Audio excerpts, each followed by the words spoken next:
vàวันนี้cái này là nè ឈ្នះរត់ទេវតា រត់ទេវតាស្ដាប់បន្ទូអីស្ដាប់ ស្លាប់ សន្លប់ទៀតបានខ្សែក្រវ៉ាត់នឹងបីប្រកួតបានខ្សែក្រវ៉ាត់ទីគ្រឿងនេះតាំងពីឆ្នាំណាមកចេះ ពីប្រហែលជា2014 បាទបាទ មួយទៀត2015 2016ខ្ញុំមានដំបូងហើយបានថ្ងៃមួយទៀតពេលមកយ៉ាងហ្នឹងចង់ចូលប្រវត្តិហ្នឹងតែតែពេលហ្នឹងយើងដូចគេថាហូតដេឡេអញ្ចឹង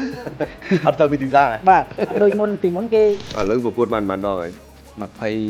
21 21ឡើងប៉ងរហូតហ៎ បាទបាទ 21ដល់ចែក3 ចាញ់បីដល់20គ្រប់លោកទៅប៉ងរហូតហើយប្រកួតបានដង 4ដង បាទ ឈ្នះទាំង ណា មកសំណាងគ្រូ បនដំណើរប្រហែលដងហើយ បាយ24ដងចាញ់4 វាយ24ចាញ់4នេះទៅនេះដែរនេះ ឥឡូវលើកដៃចាពះសុំលោកខៅឆាយម្ដងទៀតណា បាទបាទ សុំឲ្យជួយក្លឹបលោកគ្រូម៉ាងម៉តនេះហងការិយាល័យទី5កងទ័ពជើងគោកក្លឹបហ្នឹងណាសុំជួយជាសម្ភារៈហាត់ហ្នឹងទៅសុំជួយជាស្បៀងអីចឹងទៅណាកូន បាទបាទបាទ ហើយសុំឲ្យកូនខ្ញុំដេញនេះអ្នកម្ចាស់ខ្សែក្រវ៉ាត់នេះឲ្យបានការងារធ្វើក្នុងសហព័ន្ធផង បាទបាទបាទ មកទោសតាខ្ញុំតស៊ូយូរណាស់ហើយមិនសមណាអត់មានមុខងារមន្ត្រីមួយគេសោះ មរតកក្បាច់គុណខ្មែរឧបត្ថម្ភផ្ដាច់មុខដោយកៅអៀកយិនសិនយ៉ាងធា សហការឧបត្ថម្ភដោយសាប៊ូកក់សក់ UWELL ស្ករគ្រាប់សម្រក់រាង Slim Me សាប៊ូអនាម័យ Me 18 មួយតុកនេះជាសមិទ្ធផលរបស់លោកគ្រូម៉ាងម៉នប៉ុន្តែបើសិនជាដាក់មកទាំងអស់ដែលគាត់បានបញ្ជូនទៅឲ្យសិស្សគាត់គ្រប់គ្នាប្រហែលជាមិនមកតុកទេលោកគ្រូប្រហែលជាអាចនឹង4 5តុកហើយបាទអូមដោយរូបរបស់រេវិរតមួយសន្លឹកបាទគឺពាក់ខ្សែក្រវ៉ាត់ស្រាផែនដីនិងលោកគ្រូតាម៉ាសេរីនេះគឺជាកូនប្រុសដែលលោកគ្រូថាសុំហាត់ធ្វើតែមកការពារខ្លួនមកចេះមិនដែលលួចទៅវាយជាមួយរេវិរៈនៅពវលនៅឯណាបាត់ដំបងទេបាទបាទលោកគ្រូអាចចាំខ្លះៗហ៎ឥឡូវខ្ញុំសួរចុងក្រោយបំផុតនេះខ្ញុំឃើញនេះខ្សែក្រវ៉ាត់ស្អាតជាងគេគ្រុត54គីឡូក្រាមរបស់អ្នកណាណាវ៉ានីម្នេះមកវ៉ានីអើយបាទវ៉ានីជាចៅទីប្រមាណរបស់លោកគ្រូ ចៅទី1 ចៅទី1ណាម៉ាក់ប៉ាឯងមិនអ្នកបដាល់ទេ អត់ផង អត់ទេណាបើម៉ាក់ជំរុញឲ្យវាយណា បាទ បាទវ៉ានីកាលហ្នឹងឈ្នះអ្នកណា ឈ្នះរត់ទេវតា រត់ទេវតាឈ្នះបន្ទូអីឈ្នះ ស្លាប់ សន្លប់ទៀតបានខ្សែក្រវ៉ាត់ហ្នឹងនេះខ្សែក្រវ៉ាត់ទីម៉ានហើយវ៉ានី ទី1 ទី1ហ្នឹងណា បាទ មានពៀនមានមេដៃផ្សេងទៀតទេ មានពៀន1មេដៃ ពៀននេះពៀនអីគេ ពៀនគ្រុតដែរ ពៀនគ្រុតដែរណាអូអរគុណបាទវ៉ានីអញ្ចឹងអត់អីទេបាទខ្ញុំនឹងសួរបន្តទៀតលោកគ្រូចុះខ្សែក្រវ៉ាត់នេះរបស់អ្នកណា អរេទីផោះមក រះ មនព្រះ រះអើយមកតិចមករះខ្សែក្រវ៉ាត់នេះកាលនឹងឈ្នះអ្នកណារះ អានេះខ្ញុំឈ្នះអង្គសម្អាតហើយនឹងច័ន្ទសេនាតបង វាយ2ប្រកួត បាទ បាទអង្គសម្អាតហើយនឹងច័ន្ទស៊ីណាត បាទ បាទ54ដែរទេលោកគ្រូសម្បូរ54ជន់នោះ នេះខ្ញុំឈ្នះផាយ៉ាណនថៃវាយតែមកប្រកួតទេបង បីមកប្រកួតបានខ្សែក្រវ៉ាត់2គ្រឿងនេះតាំងពីឆ្នាំណាមកចេះ ពីប្រហែលជា2014មក បាទបាទ មួយទៀត2015 2016ខ្ញុំមានលបួសហើយបានមួយទៀត បាទហើយវិរៈនឹងដូចរត់ដែរទេនឹងសុំឪគាត់ហាត់ការពារខ្លួនដែរសុំ អត់មិនរងអត់ចង់បង បាទ ឃើញរត់គាត់វាយចាញ់អីគេកលាករជើងចាស់ពៅសនិតអត់ហាត់ទេសុំប៉ាទៅវាយទៅហើយ ហើយបានជួបគាត់អត់ទេ អត់បានហងកាលហ្នឹងខ្ញុំទឹម37 38នៅគាត់48ហើយហ្នឹង អូស្ដាយមែនតើហើយចុះក្រៅពីនឹងមានបោះរឯងណា មាន ទៀត ពៀនដូចជា2ទៀតបង បាទពៀន2ទៀតណា នេះមួយនេះ ពៀននេះបាទរង្វាន់លេខ3 Casiman នេះខ្ញុំឈ្នះកាលហ្នឹងខ្ញុំវាយនៅសល់4នាក់នៅសល់ខ្ញុំលេខ1ក្នុងពូលតែដល់ពេល plot ស្និទ្ធតែចាញ់ Kim Bora ពេលវគ្គខ្វែង អូ ហើយខ្ញុំឈ្នះជេនីធីអូតូ ចេញនាទីអូតូណាអូនេះ CTN ហើយមួយទៀតកំសត់កំមផុត មើលលើមើលនេះមើលតើអ្វីទៅដែលជាអនុស្សាវរីយ៍កំសត់កំរ ពេលនេះជូចាត់ជាមួយហ៊ុនចិនហេង ហ៊ុនឈុនហេងបាទបោះគូគ្រី បាទ បាទ 18ប្រកួតមួយគាត់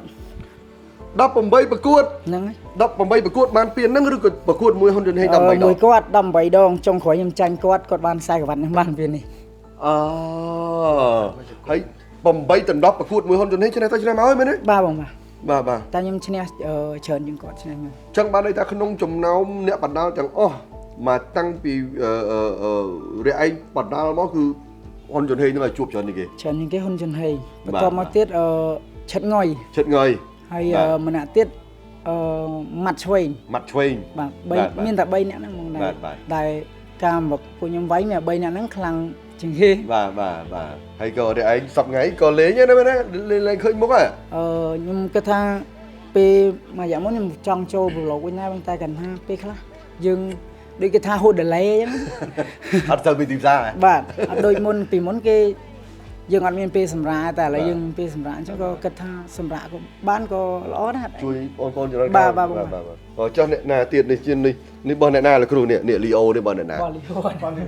មកលីហូហ៎ បាទ អូលេខ3បាទលេខ3ហើយចុះនេះលេខ1នេះបងអ្នកណា បោះខ្សែមេសោះ សែបមេត បាទ មនតមេតហើយចុះនេះជើងឯកកំពុងស្ពឺនេះ2019នេះបងអ្នកណា ខ្សែមេដែរ សែបមេតដែរអូហើយចុះពៀននេះកូននេះជើងឯកប៉ះជើងឯកនេះព្រៃវែង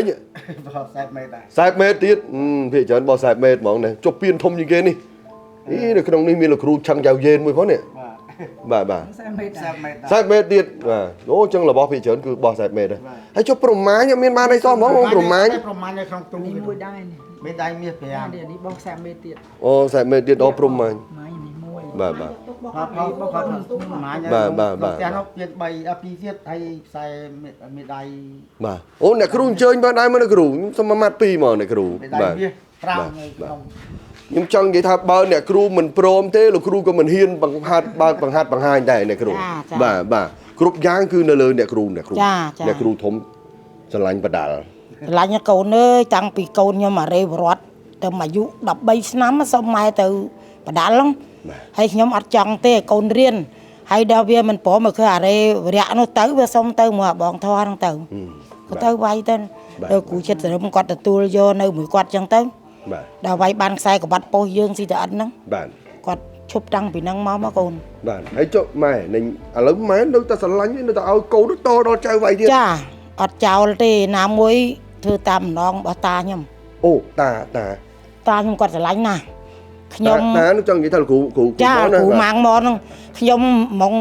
ឈប់ប្រហែលឆ្នាំមុនណាកូនខ្ញុំស្មាទោសលក់អស់អត់មានអីលក់ទៀតហងដីវិញក៏លក់គោវិញក៏លក់អស់ទាំងក្រោលហើយហ្នឹងចាំក្មេងតើបើចេញចូលដូចកន្លែង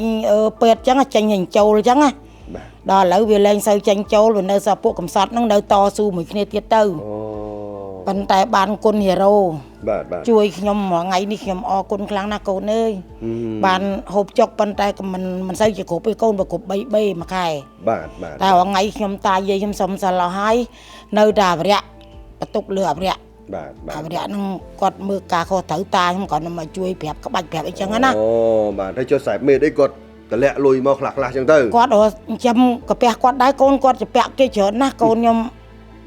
អាមេតខ្ញុំបាក់និយាយ បាទ ព្រោះប្រពន្ធគាត់ឡងលេសាវះហ្នឹង បាទ ចឹងគាត់ចេះជាពាក់គេជន់មួយទៀតណា បាទ ហើយណាមួយបងថ្លៃឲ្យបងថ្លៃស្លាប់បងបកើតស្លាប់ដល់ចឹងគាត់ដោះបំណុលគេ បាទ ខ្ញុំក៏មិនចង់បានរបស់កូនទេកូនណាសំខាន់ឲ្យកូននឹងវាមានមុខមានមាត់ខ្ញុំក៏មានមុខមាត់ដែរហើយវាត្រូវម្ដងរបស់ពុកដែលចង់បាន បាទ ចា បាទចុះនេះអូនតូចនេះថាក្មេងកាព្រាហ្នឹងមែនទេម៉ែ ចាហ្នឹងមើលនៅគេវាយបងនៅមួយគេវាយ3ក្បាល3ក្បូងឲ្យកូនឡើងលើកើណាកូនហ្នឹងឲ្យតែចម្លឹកខ្លាំងភ័យហ្នឹងខ្ញុំយកមកចិញ្ចឹមនេះតាំងពីខោតាំងពីអៅហ្នឹងនៅជំរឿជាតិទៅមកតា ហើយប៉ុន្តែមានក្បួនមានក្បាច់របស់គេទេគ្រូ មាន ចេះទៅស្រង់យកផ្ដាល់បានទេ ចាបានកូនប៉ុនកុំសឡុត គុំសឡុត ចា ហើយឈ្មោះអី ឈ្មោះលុនវិត វិតអាយុប៉ុន្មានហើយកូន 14 14ទេណា បាទ ហើយស្រឡាញ់អ្នកណាបដាល់ឬស្រឡាញ់អ្នកបដាល់មួយណាជាងគេ ខ្ញុំស្រឡាញ់ទាំងអស់ហ្មង ស្រឡាញ់ទាំងអស់ណាអត់មានអ្នកណាជាជើងខ្លាំងមួយស្រឡាញ់ពេញចិត្តអីមានទេ ហើយដល់ខ្ញុំ ណាគេ មនវណ្ណីហើយនឹងវិរៈភិរម ស្មានតែគ្នាគេគ្នាឯងអូខេខំប្រឹងណាកូនណា បាទ ខំប្រឹងគេវិតមិញណា បាទលុនវិត លុនវិតឥឡូវខ្ញុំចង់ជួបមួយទៀតណានេះបងប្អូនខ្ញុំសូមណែនាំឲ្យស្គាល់បាទនេះដែលលោកគ្រូនិយាយថារឿងអេតចាយនេះបងប្អូនអើយខ្ញុំ1.64ម៉ែត្រណាបងប្អូនមើលណា1.97ម៉ែត្របាទហេតុអីបានស្រឡាញ់បដាល់ ស្រឡាញ់កាលនោះយើងមកទិញអេតចាយនៅផ្ទះគ្រូផងរើសផង មកជួបលោកគ្រូសុំលោកគ្រូហាត់ទៅយើងស្រឡាញ់ផងយើងធ្លាប់មានគោលបំណងថាចង់ទៅហាត់ដែរតែយើងរើធ្លាប់ហាត់អត់តឃើញបាទ ដល់ពេលឥឡូវរកឃើញហើយ រកឃើញសុំលោកគ្រូតាចូលហាត់ លោកគ្រូតាចូលហាត់ហើយឥឡូវប្រកួតបានដងហើយ 21 ឡើងប៉ុស្តិ៍រហូត បាទឡើងបោខ្លះចុះតាមខែខ្លះ បាទ ហើយតទៅពេលឡើងប៉ុស្តិ៍អត់មានអ្នកណាគេមកអីសួរនាំអីច្រើនទេព្រោះអ្នកនេះគួរឲ្យចាប់អារម្មណ៍ណាមានអេដមីនឯណាមកសួរនាំ អេដមីនសួរច្រើនដែរ បាទ មែនអេដមែនកំសងមានអេដមីនផ្សេងទៀតហ៎ អូ បាទ ហើយបាល់ផ្ទះចេះលេងទេអូន អត់ដែរលេង ហើយបាល់បោះ អត់ ហើយមើលថ្លាញ់បដាល់ បាទ លោកគ្រូម្នាក់នេះគាត់ផ្លែល្អទៅណា គាត់ផ្លែល្អច្រើនដែរច្រើន បាទកែងកែងល្អទេ កូនកាយនេះស៊ុប ជង្គង់កែងស៊ូល្អ នេះឈាយតិច ខ្ញុំថាមិនតិចទៀតណាបាទមកតពី3ឆ្នាំទៀតដាក់ដល់មកលោកគ្រូហើយនេះក្លឹបមកគ្រូហើយ ហាត់គាត់នឹងទៅឈ្មោះមកគ្រូថ្នាក់ហើយ បាទ ចាំមកអីមើល តែជា2ឆ្នាំទៀត បាទ ដល់បាត់ហើយ បាទឥឡូវខ្ញុំតមកខាងនេះលឺសូម1.9 ម៉ែត្រដែរលោកគ្រូបាទសុកលីនេះដែលលោកគ្រូបាននិយាយថាហាត់ទៅក៏បើតិចជើង ឡាំលើរេង ឡាំលើរឹងបាទហើយនឹងលោកគ្រូមើលទៅមិនខែទៀតអត់គាត់អាចប្រសើរឡើងវិញបាទ បាទជា វាមិនគ្រោះថ្នាក់ធំទេវាប៉ះពាល់សរសៃផង បាទ មួយខែ ខែជាងបន្តិចតួច មួយខែជាងទៀតទួណាបាទអញ្ចឹងឥឡូវ idol ណាគេណា បាទ idol អ្នកស្រឡាញ់ជាងគេណាគេ គ្រូមេតនិងគ្រូពុក គ្រូមេគ្រូពុកណាបាទចុះធម្មតាយើងមើលលើប៉ុស្តិ៍លើអីមានអ្នកខ្លាំងមែនតើមានយកគំរូតាមណាគេខ្លាច ចេះតែមានតែអត់ចាប់អារម្មណ៍បានចាប់អារម្មណ៍គ្រូមេតនិងគ្រូក្លឹបគ្រូពុក អូខេមកគ្រូមេតគាត់បញ្និយាយទៅនៅក្នុងពិភពបណ្ដាលហ្នឹងគឺចង់និយាយថាយន្តសិនហើយបាទអ្នកបណ្ដាលដែលនៅដាល់បានតាំងពីជំនាន់ណាជំនាន់នេះមកចឹងនេះបងនេះគេ ខ្ញុំវរៈសុភី វរៈសុភី បាទ វាយបានដង 8 ដង ឈ្នះបានចាញ់បាន ឈ្នះ5ចាញ់ អូខេចុះនេះ វរៈភិរម វរៈភិរម បាទ បកែកបានដង វាយ23ដងចែក3 ចាញ់3ឈ្នះ20ខ្ញុំលោកគ្រូគាត់តែរបស់ល្អចុះនេះ ខ្ញុំមនចៅពេជ្រ មនចៅពេជ្រ បាទ កូនចៅគ្រូដែរមែនទេ បាទ ហើយប្រកួតបានដង 4 ដង បាទ ឈ្នះទាំង ណែនៅនេះទាំងអស់មនចៅពេជ្រហើយមិញបាន20ដងជាងណា បាទ មនកំសត់ បាទ កំសត់ណាលោក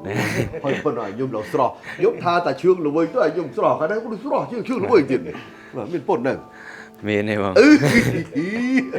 កូនបានហើយ អត់តមានទេបង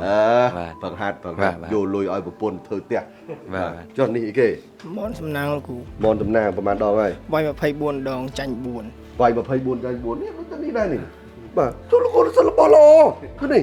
ខ្ញុំមនស៊ីធួនបង មននេះទួន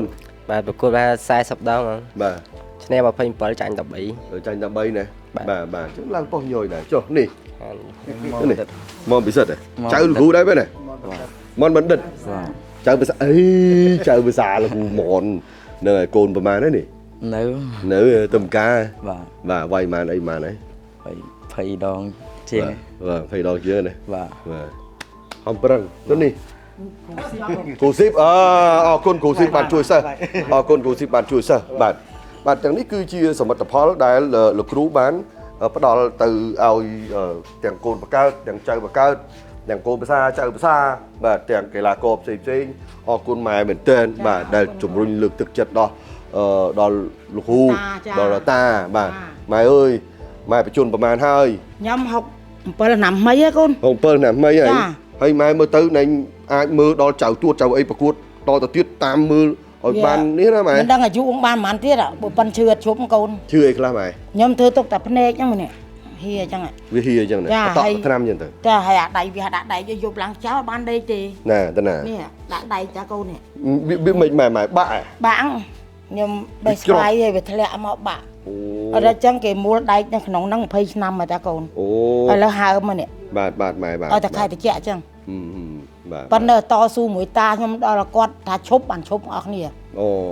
ប៉ុន្តែគាត់ថាបបាក់រឿងជីវភាពមិនចេះតស៊ូ ចេះ កូន តស៊ូទៅម៉ែបើយើងស្រឡាញ់ទៅហើយណាម៉ែណាបាទយើង ហើ យ៉ាង យ ហោ សូ ច មឲ្យកូនជួយខ្ញុំក្លឹបខ្ញុំផង បាទ សូមទាំងកហូបឯងកូនអត់មានកហូបឯង សង្ឃឹមថាព័ត៌មាននេះនឹងបានទៅលឺទៅដល់បងប្អូនមហាជនគាត់បានដឹងសុខទុក្ខម៉ែ ចាបានហេរ៉ូជួយខ្ញុំហ្នឹងក៏ពេញចិត្តណាស់ហើយប៉ុន្តែមិនតាន់គ្រប់ បាទ វាចេះចាញ់ចេញចូលហើយវាច្រើនតែគ្នានេះអត់រត់មកនៅខ្ញុំខ្លះមានឪពុក បាទ អត់ម្ដាយខ្លះមានម្ដាយអត់ឪពុក បាទ អញ្ចឹងសកូនកាពីខ្ញុំមិនដឹងយកពីណាមក បាទ អញ្ចឹងចេះចិញ្ចឹមរាប់ពីអ្នកតានិយាយយើងចេះតែ អូ ហើយបានអាវរៈគេជួយខ្លះមក បាទហើយដល់ពេលសិស្សអីនោះដេកនៅលើក្រាស់ក្រោមខ្លះ ស នេះ ពដល់កូនអើយមើលនេះតានោះថ្ងៃមុនបាក់រោងនោះគាត់ធ្វើឲ្យទាំងយប់បាក់ចូលព្រែកកន្លែងដេកហ្នឹង បាទ វាមានកន្លែងណាសម្រាប់ស្រួលបួកូននេះអត់ទេ បាទហើយដល់ពេលចឹងណែម៉ែមានសំណូមពរអីទៅសហព័ន្ធនេះខ្លះអត់ទេ ខ្ញុំចង់ដែរប៉ុន្តែដូចសុំមិនដងដូចនៅធម្មតាហ្នឹងកូនឥឡូវលើកដៃជាផ្ទះសុំលោកខៅឆាយម្ដងទៀតណា បាទម៉ែ សុំឲ្យជួយក្លឹបលោកគ្រូម៉ាងម៉តនេះហងការិយាល័យទី5កងទ័ពជើងគោកក្លឹបហ្នឹងណាសុំជួយជាសម្ភារៈហាត់ចឹងទៅសុំជួយជាស្បៀងអីចឹងទៅណាកូន បាទម៉ែ ហើយសុំឲ្យកូនខ្ញុំដែលនេះអ្នកម្ចាស់ខ្សែក្រវ៉ាត់នេះបានការងារធ្វើក្នុងសហព័ន្ធផង បាទ មកទោសតាខ្ញុំតស៊ូយូរណាស់មិនសមណាអត់មានមុខងារមន្ត្រីមួយគេសោះខ្ញុំចេះឆ្ងល់កូនណា បាទ ប៉ុន្តែឆ្ងល់បានពីណាបើចេះតែនិយាយមួយកូនចឹងទៅណា បាទម៉ែ គាត់ថាសុំឲ្យកូនខ្ញុំបានធ្វើការងារនៅក្នុងសហព័ន្ធផង បាទ អាណិតកូនខ្ញុំសមម្ចាស់ខ្សែក្រវ៉ាត់ហើយដើរកប៉ាត់ដៃហ្នឹងដូចអារេបរតបានកូនឯងមើលបានធ្វើម្ដងហើយ បាទ នៅប៉ុង KS តគ្នាឈឺអាជាតិឆ្កឡើង បាទ ឡើង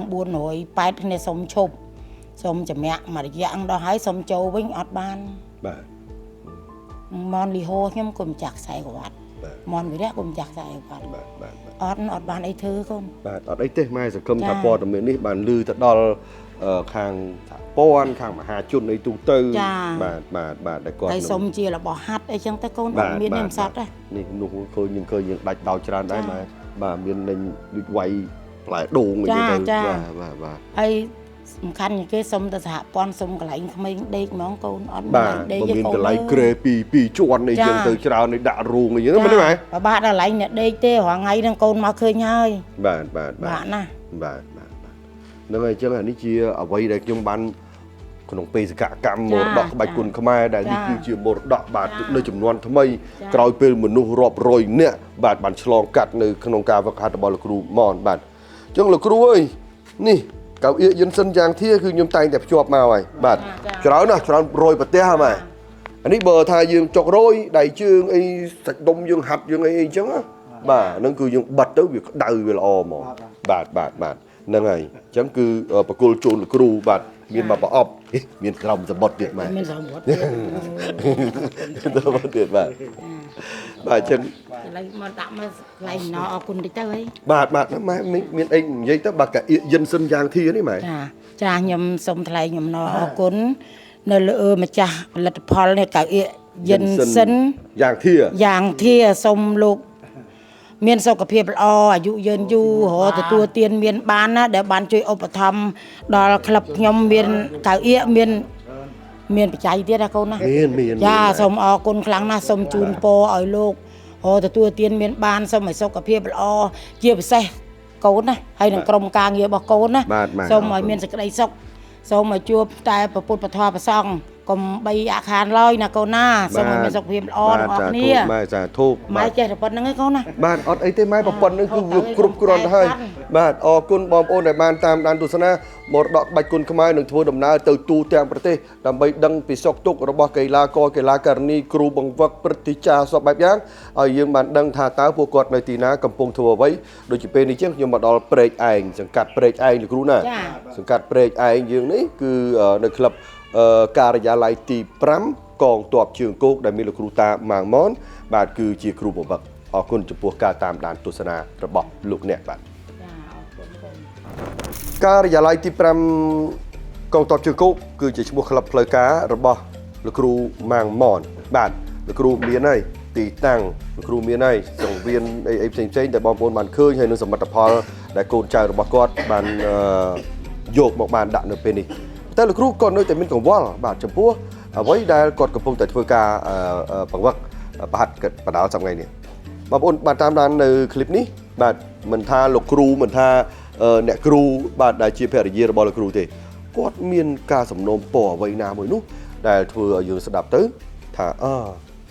នេះជាអ្វីដែលគាត់ចង់បានចេញពីចិត្តតែគាត់តែម្ដងតើពួកគាត់សំណូមពរអ្វីបាទសូមបងប្អូនសរសេរខមមិន បាទដើម្បីទទួលបានរង្វាន់ពីកៅអៀយិនសិនយ៉ាងធៀ កៅអៀយិនសិនយ៉ាងធៀជាកៅអៀមានគុណភាពខ្ពស់ពីប្រទេសចិនសំឡងពីអាសត្វបុរាណចិនជាច្រើនប្រភេទជួយបំបត្តិអាការៈចុករយដៃជើងឈឺសន្លាក់ឈឺសាច់ដុំនិងក្រិចថ្លោះយ៉ាងមានប្រសិទ្ធភាព Uwell អាចកំបាំងបណ្ដោះសក់ពីប្រទេសកូរ៉េសក់ស្អាតត្រឹមរយៈពេល7ថ្ងៃ ស្ករគ្រាប់សម្រក់ទម្ងន់ Slimmy លោកអ្នកអាចស្រកបានរហូតដល់5គីឡូក្នុងមួយកំប៉ុង Slimmy ងាយពិសាមិនធ្វើទុកមិនរាករូស Slimmy Slim ប៉ិតៗស្រកប៉ិតៗ